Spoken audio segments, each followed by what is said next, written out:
Site ಅನ್ನು ಅವರಿಗೆ ಹಂಚಿಕೆ ಮಾಡಿರೋದು. ರಾಜೀನಾಮೆ ಕೊಟ್ಟರೆ ಯಾರಾಗ್ತಾರೆ ಮುಖ್ಯಮಂತ್ರಿ? ರಾಜೀನಾಮೆ ಕೊಟ್ಟರೆ ಸರ್ಕಾರನೇ ಉಳಿದಿಲ್ಲ. ಈಗ ಪಾದಯಾತ್ರೆ ಕುಮಾರಣ್ಣ ಹಿಂದೆ ಬರ್ತಾ ಇದಾರೆ ಮೇಡಮ್, ಹಿಂದೆ ಬರ್ತಾ ಇದಾರೆ. ಹೆಂಗ್ ನಡೀತಾ ಇದೆ ಪಾದಯಾತ್ರೆ? ಅದ್ಭುತವಾಗಿ ನಡೀತಾ ಇದೆ ಮೇಡಮ್.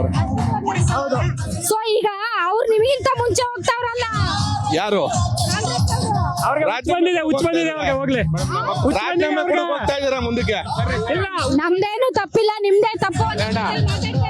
ಕುಂಬಳಕಾಯಿ ಕಳ್ಳ ಅಂದ್ರೆ ಹೆಗ್ಲಾಕ್ ಮುಟ್ಟಾಡ್ತಾರೆ ಅವರು. ಮೇಡಮ್ ಆಲ್ರೆಡಿ ವಿಜೇಂದ್ರ ಅವ್ರು ಹೇಳಿದಾರೆ ಹಗರಣದ ಪಿತಾಮಹ ಯಾರು ಅಂತ.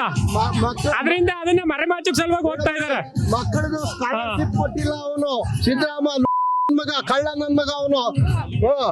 ಇರ್ಲಿ ಅವನು ಮಾತಾಡ್ಬೇಕು. ಯಾಕೆ ಅಂತಂದ್ರೆ ಅವರು ಒಂದಲ್ಲ ಎರಡಲ್ಲ ಹಗರಣಗಳು, ಅವರು ಸುಮಾರು ಹಗರಣಗಳಿವಲ್ಲ. ಇವ್ರಿಗೆ ಯಾಕೆ ಬೇಕಾಯ್ತು ಮೂಡ ಹಗರಣದಲ್ಲಿ ಇಷ್ಟೊಂದು ಇವರು ಮೇಕೈದಮ್ಮನವರು ಅಮ್ಮವ್ರ ಗಂಡ, ಹಿಂಗಾಗಿ ಅವ್ರಿಗೆ 50-60 ಸೈಟ್ ಹಂಗಂದ್ರೆ ನಾವು ಒಪ್ಕೊಳ್ಳಲ್ಲ. ಹೆಣ್ಮಕ್ಳಿಗೆ ಹಂಗೆಲ್ಲ ಮಾತಾಡ್ಬಾರ್ದು. ಹೆಣ್ಮಕ್ಳಿಗೆ ನಾವು ಮಾತಾಡ್ತಿಲ್ಲ.